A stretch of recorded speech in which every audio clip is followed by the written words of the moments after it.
هیچ وقت فکر نمی کردم یه روزی وسط شادی زندگیم همه چی به هم بریزه. هیچ وقت فکر نمی کردم آدمی که بیشتر از خودم دوستش داشتم یه روز مثل یه روح از زندگیم ناپدید بشه.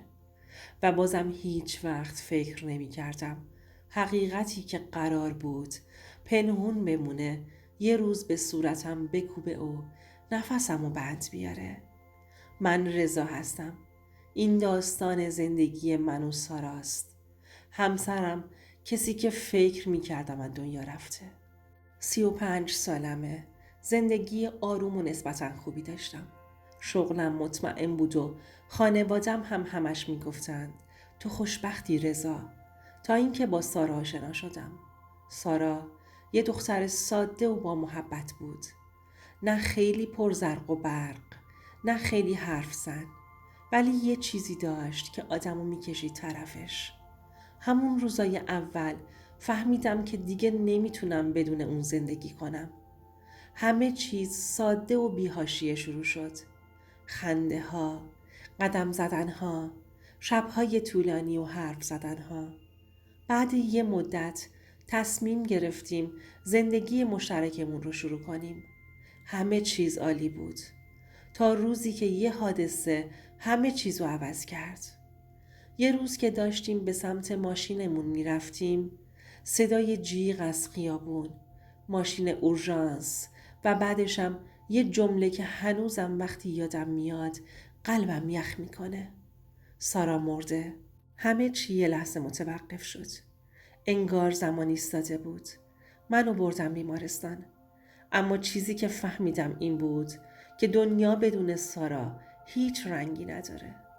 مراسم خاک سپاری، گریه، درد و سکوتی که شبها منو از پا در می آورد. خانواده ها، دوستان، همسایه ها، همه به هم تسلیت می گفتن. اما هیچ کس نمی دونست که من هر شب تو اتاقم با عکسش گریه می کنم و سعی می کنم باور کنم که یه روز دوباره می تونم بخندم. اما حقیقت چیزی بود که حتی فکرش رو هم نمی کردم. چیزی که قرار بود زندگی منو به کل تغییر بده و یه مسیر جدید به هم نشون بده. بعد از مراسم خاک سپاری زندگی برام مثل یه روزای بی انتها بود که هیچ رنگ و بویی نداشت. هر جا می رفتم یادش می افتادم.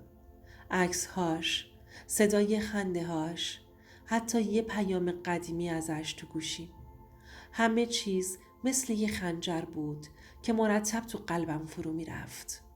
چند هفته اول خانوادم مدام می گفتن رضا باید ادامه بدی، زندگی ادامه داره، ولی نمی تونستم. حتی فکر کردم به یه روز بدون سارا یه کابوس بود. شبها که همه خواب بودن من با یه فنجون چای می نشستم کنار پنجره و به عکسش نگاه می کردم و با خودم می گفتم چطور ممکنه یه آدم که همه چیز من بود یه روز اینجوری ازم جدا بشه. چند ماه گذشت. یه روز یکی از دوستای نزدیکم مجید زنگ زد و بهم گفت رضا بیا یه جا قدم بزنیم. کمی بیرون رفتن خوبه برات. منم قبول کردم. میخواستم حداقل که نفس راحت بکشم. فکر کردم شاید بتونم کمی از دردم کم کنم. رفتیم پارک نزدیک خونمون. هوا کمی سرد بود. برگ‌های پاییزی زیر پاهام خشخش می‌کردن. مجید سعی می‌کرد حالمو بپرسه. اما من فقط سکوت کردم و به زمین نگاه کردم. ناگهان مجید گفت رضا من یه چیزی شنیدم. شاید نباید بهت بگم. ولی فکر کردم بهتره بدونی. با دقت نگاش کردم. قلبم یه لحظه گرفت. چی شنیدی؟ آهی کشید و گفت میگن بعضیا شک دارن که اون تصادف واقعا تصادف بوده باشه. دستام یخ کرد. نفسم برید. نمیخواستم باور کنم. ولی یه قسمت از مغزم میگفت شاید حقیقت چیزی بیشتر از یه تصادف ساده باشه. اون روز برگشتم خونه. با یه حس عجیب، ترکیبی از ترس و کنجکاوی. هر چی به ذهنم فشار آوردم، هیچ چیزی جز یه سوال تکراری به ذهنم نرسید. سارا واقعا مرده بود یا چیزی پنهان شده بود که من نمیدونستم. شب که رسیدم خونه همه جا ساکت بود. من فقط روی کاناپه نشستم و به سقف خیره شدم. قلبم تند میزد. دستامو روی صورتم گذاشتم و زمزمه کردم. اگه چیزی هست که من نمیدونم باید بفهمم. همون شب خواب عجیبی دیدم. حس کردم کسی داره منو از دور نگاه میکنه. اما وقتی چشمو باز کردم کسی نبود. فقط سکوت. سکوتی که بیشتر از هر صدایی ترسناک بود. بعد از اون شبهای تاریک و سکوتهای طولانی تصمیم گرفتم کم کم زندگی رو از نو شروع کنم. ولی باور کن هیچ چیز مثل قبل نبود. هنوزم وقتی به سارا فکر می کردم یه درد عجیب تو قلبم بود که هیچ چیزی نمیتونست پرش کنه. یه روز توی محل کارم با یه نفر آشنا شدم. اسمش مینا بود. دختری ساده و مهربون که همیشه با یه لبخند گرم می اومد سر کار و انرژی خوبی میداد. اولش فقط یه دوست بود. کسی که میشد باهاش درد و دل کرد. کمی خندید و تنهایی رو فراموش کرد. با گذشت زمان صحبت هامون طولانی تر شد. کم کم فهمیدم اون دختری نیست که فقط بخواد وقت منو پر کنه. مهربونی و صداقتش حس خوبی بهم میداد. یه روز وقتی با هم قهوه خوردیم دستش رو روی دستم گذاشت و گفت میدونم هنوز قلبت شکسته ولی میخوام بدونی که من کنارت هستم. همین جمله باعث شد یه چیزی توی من تغییر کنه. حس کردم شاید میتونم دوباره اعتماد کنم و یه زندگی جدید بسازم. چند هفته بعد تصمیم گرفتم باهاش جدی باشم و موضوع ازدواج رو مطرح کنم. وقتی بهش گفتم چشماش پر از اشک شد و با یه لبخند لرزون گفت خوشحالم که این تصمیم رو گرفتی رضا، اما قول بده چیزی رو که گذشته پشت سر بذاری. اما چیزی که نمیدونستم تو دل من هنوز یه تردید بود. یه صدا، یه حس عجیبی که نمیذاشت کامل بازش کنم به زندگی. هنوز شبها یاد سارا، عکسهاش، خاطرات مشترکمون میومد جلوی چشام. یه شب وقتی تنها بودم و داشتم به آیندم فکر میکردم با خودم گفتم نمیدونم میتونم دوباره اعتماد کنم یا نه، ولی باید امتحان کنم. این تصمیم مسیر زندگی منو به کل تغییر داد. من آماده بودم یه شانس دوباره به عشق و زندگیم بدم. حتی اگه هنوز سایه گذشته رویشونم بود. بعد از چند ماه که با مینا زندگی جدیدم رو شروع کرده بودم، یه روز یه خبر عجیب به گوشم رسید. وقتی با مجید نشسته بودیم و چای میخوردیم گفت رضا یه چیزی شنیدم که باید بدونی. دستم یخ کرد، قلبم تند میزد. مجید ادامه داد میگن سارا هنوز زنده است. اولش فکر کردم شوخی میکنه. گفتم مجید داری چی میگی؟ ولی اون با یه نگاه جدی گفت خودم هم باورش نمیکنم، ولی چند نفر تو محل دیدنش و همه چیز فقط یه تصادف نبوده. اون شب وقتی خونه رسیدم نتونستم بخوابم. هرچی فکر کردم هیچ چیزی جز یه سوال تکراری. چطور ممکنه؟ همه چی آماده بود برای مراسم خاکسپاری. چطور هنوز زنده باشه؟ روز بعد تصمیم گرفتم دنبال حقیقت برم. رفتم سراغ یکی از دوستان نزدیک خانواده که ممکن بود چیزی بدونه.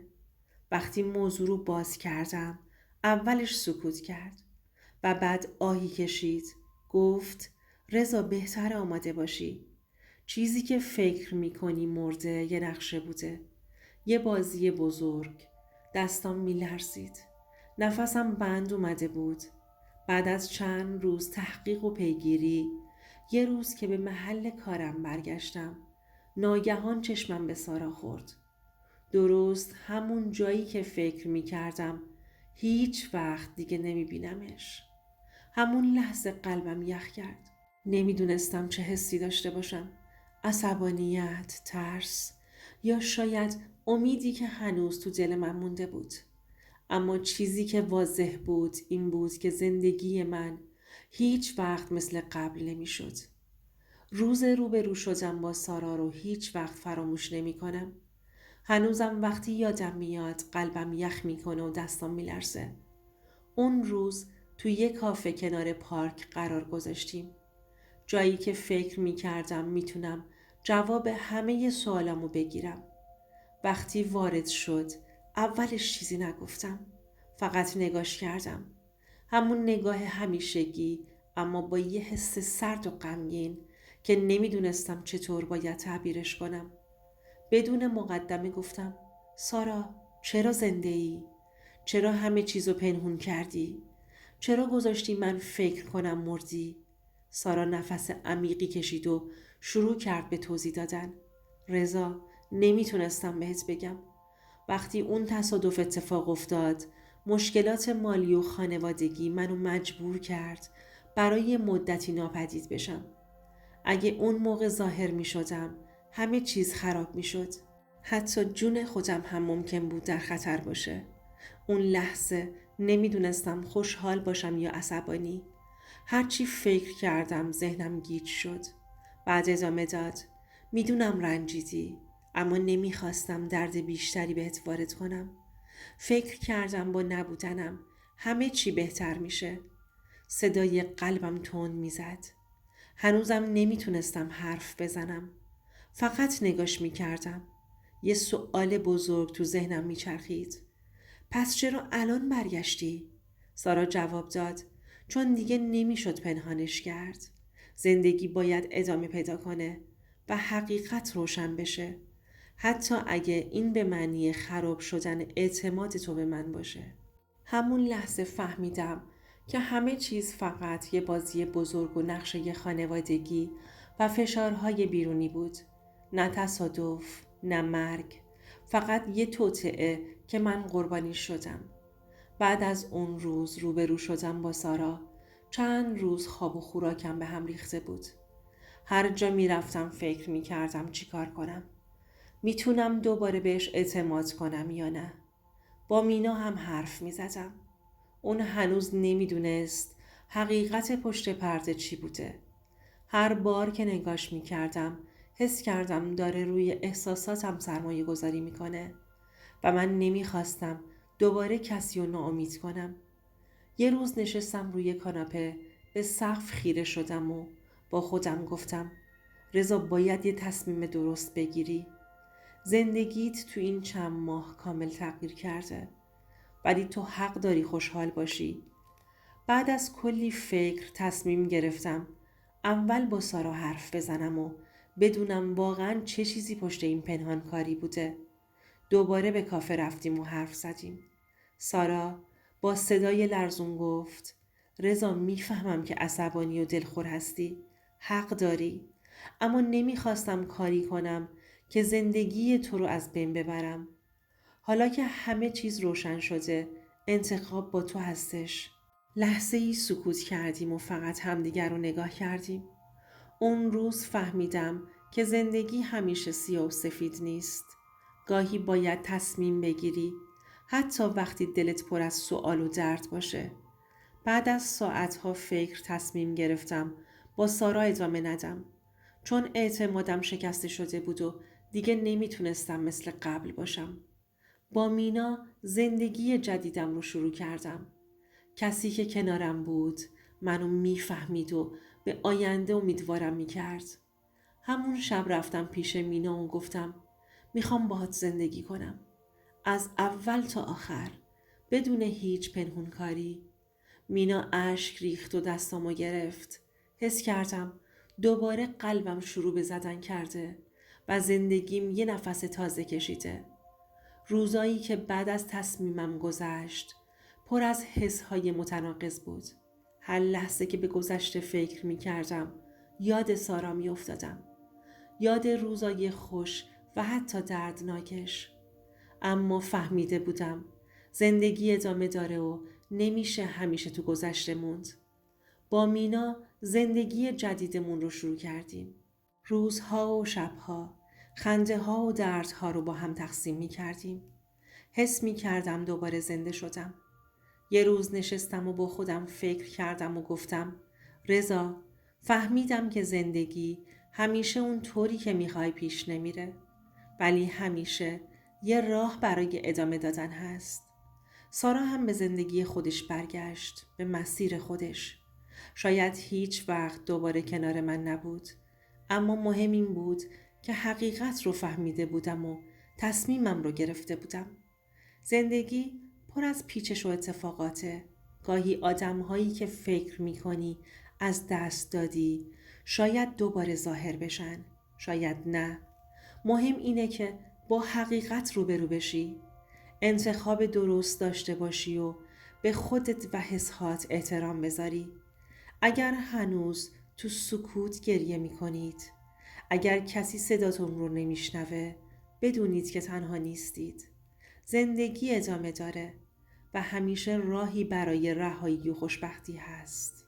اگه داستان رضا و سارا براتون جالب بود و دوست دارید صداهایی که هنوز تو سکوت گریه میکنن و شنیده نشدن رو بشنوید و داستانهاشون رو دنبال کنید، حتما کانالم رو سابسکرایب کنید و زنگوله رو روشن کنید. این داستانها هنوز ادامه دارن و میتونن چراغی برای گمراهی آدم‌ها باشن.